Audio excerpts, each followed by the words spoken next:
this is the single fastest way to make your renders from simple to realistic. The standard, normal and bump maps are great, but if you want real depth, you need adaptive subdivision.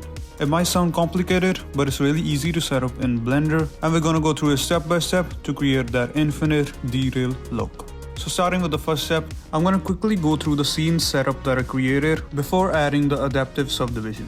So first, I just added a plane that will act as our ground and also added a camera looking down on it.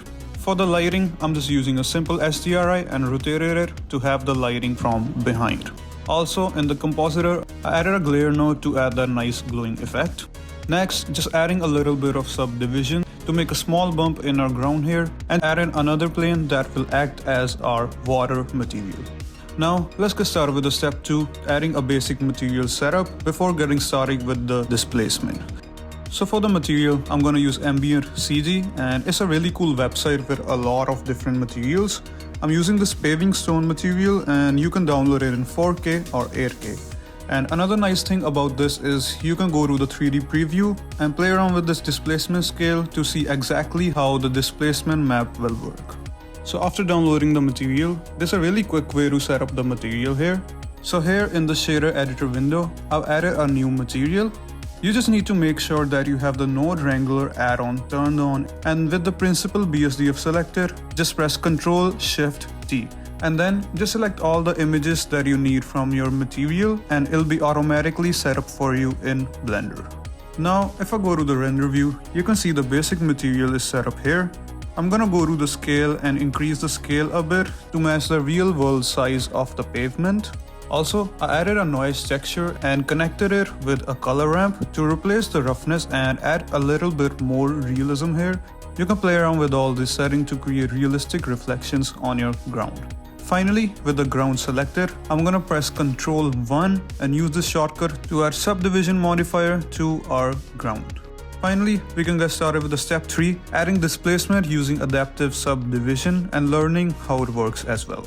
The old method would be to increase the subdivision level to use displacement, but now we can just turn on this adaptive subdivision, and as you can see, we have this displacement map already set up in our material.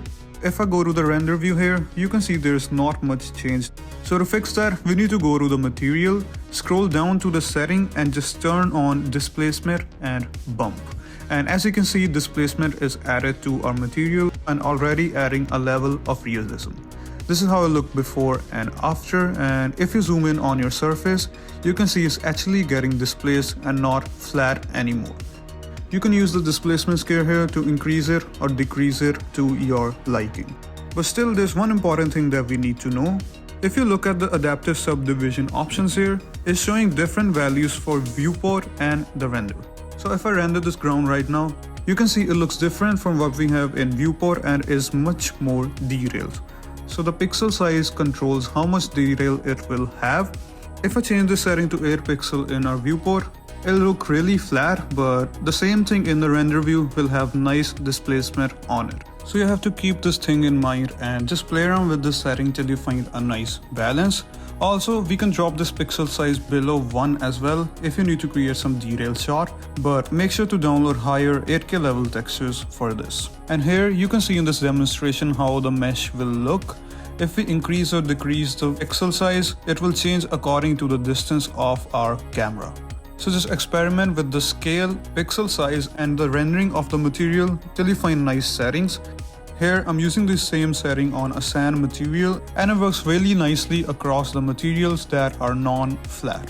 You can grab this Blender file by joining my Patreon. And here's how the final artwork looks like. If you found this video helpful, please like and subscribe.